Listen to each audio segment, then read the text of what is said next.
Kubasuhuza abakunzi banjye mukunda kunkurikirana kuri YouTube channel yanjye yitwa Mbonandaho TV.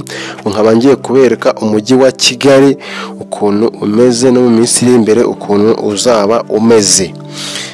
Ko bwije uko bukeye rero Kigali igenda ihinduka cyane, ni na byiza kuko ni byiza guhinduka kubera yuko ni ingenzi cyane kuko yinjiza amafaranga menshi, yinjiza agatubutse cyane. Ubu ngubu none nkaba ngiye kukwereka imiturirwa iri muri Kigali, ngiye kukubwira imiturirwa iri muri Kigali, nkwereke n'abantu bagiye bazubaka, nindangiza mpite nkwereka n'abakire n'uwa mbere kurusha abandi. Ndakwereka uwa mbere kurusha abandi, nkwereke n'ufite amafaranga makeya cyane. Ukimara kureba iyi video wibuke gukora subscribe kugira ngo ibiganiro nzajya nshyiraho byose uzajye ubasha kubibona mu ba mbere. Ntimucikwe, subscribe, share and comment. Uri kubona aha ngaha muri Kigali rero uri kwabona inzu izamuye cyane cyane cyane cyane cyane. Hari inzu ziba zizamuye cyane, ziba zarubatswe n'abantu b'abaherwe, ndetse hari n'abantu baba batari hano mu Rwanda, barazubatse ariko ntibaba bibereye hano mu Rwanda. Uyu musaza rero muri kubona aha ngaha kuri screen yanyu, uyu musaza ni umukire cyane. Umusaza nawe afite inzu hari i Kigali, inzu muri kubona aha ngaha ntiziwe. Uyu musaza rero yitwa nta rindi zina ryiwe agira, yitwa Rujugiro. Rujugiro rero ni umukire cyane hariya muri Kigali rwose, ni icyamare rwose. Hariya ama SP yose agenda bakuzi ya SP akunda kunywesha za esasi, hariya yose nayiwe. Ahantu hose no yinjiza agatubutse, agakuramo amafaranga menshi cyane.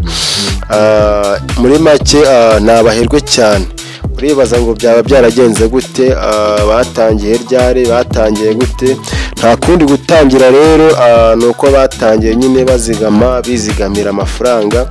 Ubu ngubu bakaba bari kuri uru rwego rumeze gutya, birwa bavugwa ku itangazamakuru, bakavugwa n'ahantu hose. Uri kubona ko rwose abantu rwose bagiye bafite ibigo by'imari cyane. Urabona nk'ubu ngubu iki ni icyayi rwose bano bantu baba bafite. Iki cyayi rero kinyurwa mu madolari menshi cyane, n'akasamutwe amafaranga barayabona bano bagabo. Amafaranga barayabona, ahantu bafitemo imigabane mu makampani menshi. Reba nk'izi ni miliyari 282. Izi miliyari 282 abantu baba bazifite ni bake. Reba nk'iyi nzu afite, iyi nzu zose uyu mugabo rero tugezeho we yitwa Rujugiro. Uyu mugabo rero Rujugiro yamenyekanye kuva kera rwose. Umugabo yamye ari umukozi cyane. Uyu mugabo yamye ari umukozi cyane, ni umukire cyane ariko bishoboka byose. Umva uyu mugabo we rwose nta kasamuka, afite imigabane myinshi. Afite imigabane myinshi mu makampani atandukanye. Uyu mugabo nawe yinjiza agatubutse. Uyu mugabo rwose ni nawe ibintu by'itabi niwe yabizanye, ibintu by'amatabi y'amasigara, ibintu rwose umva muri Afurika hose arahagemura ibintu by'itabi. Uyu mugabo rero rwose ni umukire cyane. Uyu mugabo ni icyamamare kubera yuko afite umufungo. Itabi rwose ryamugize rwose uwa mbere kabisa. Itabi ryamugize umuntu w'igikomerezwa rwose ku buryo n'abantu banamutinya. Ntabwo wakuma umuntu ufite amafaranga angana kuriya ngo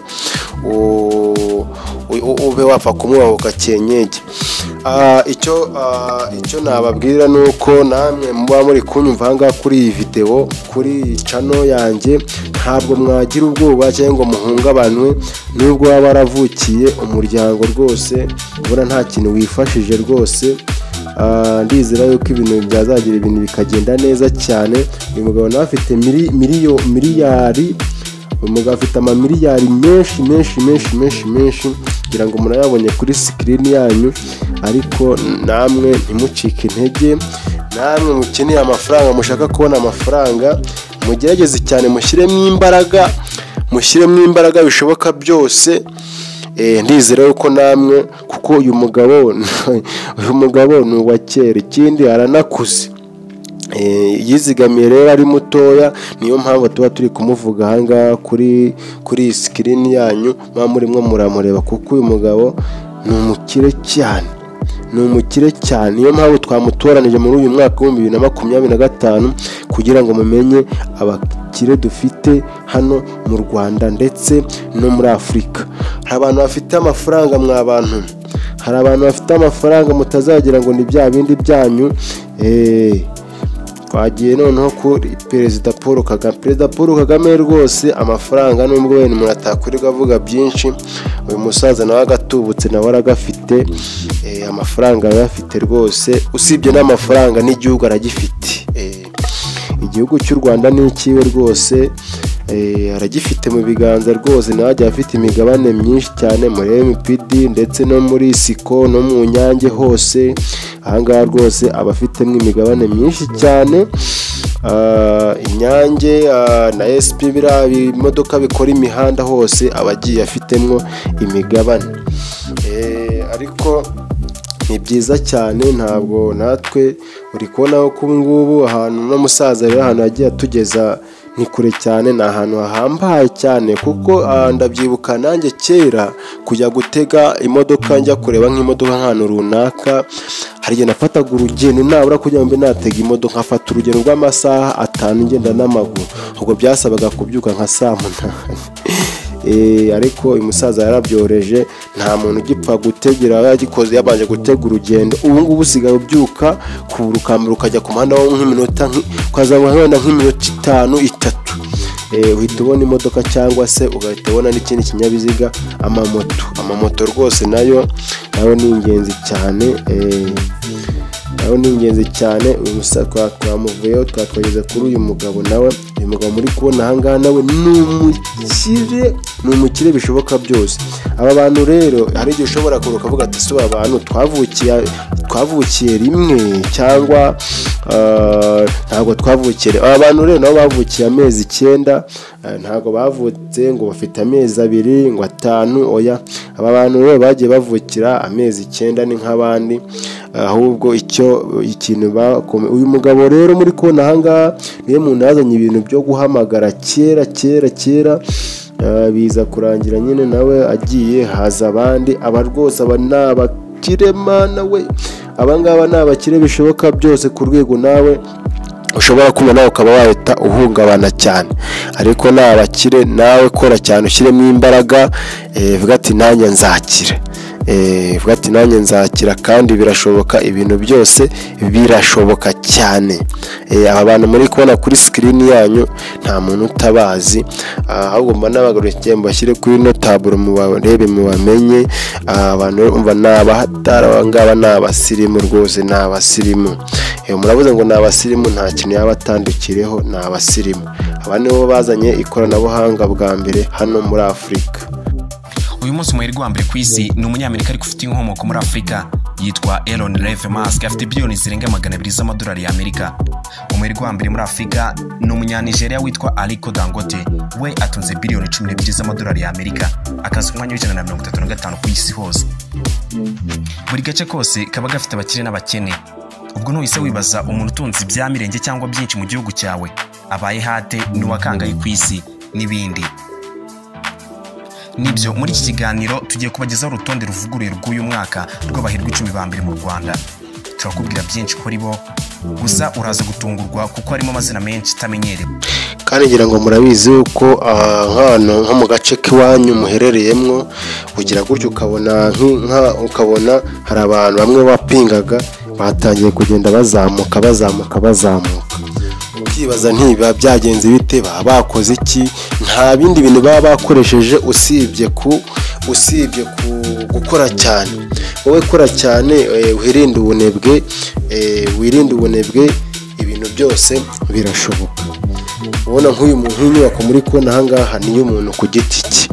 Inyubako rero muri kubona ahangaha iba yarubatswe n'umuntu ku giti cye, kandi nta bintu by'amaguzanyo, nta mafaranga yabo. Rero ni abantu baba bafite ku ifungo cyane. iri kubona nkariya muri za Kigali ukareba nk'ukuntu inzu zigerekeranye ziri hejuru cyane, uhita wibaza wenda nk'ubu nk'ingiyi ni hoteli imwe mbatemberezamwo, iyi ni y'uyu mugabo. Uyu mugabo rero yagezeyo rwose, uyu mugabo ni umuzungu rwose, uyu mugabo nivuga ngo ni umuzungu w'umwirabura.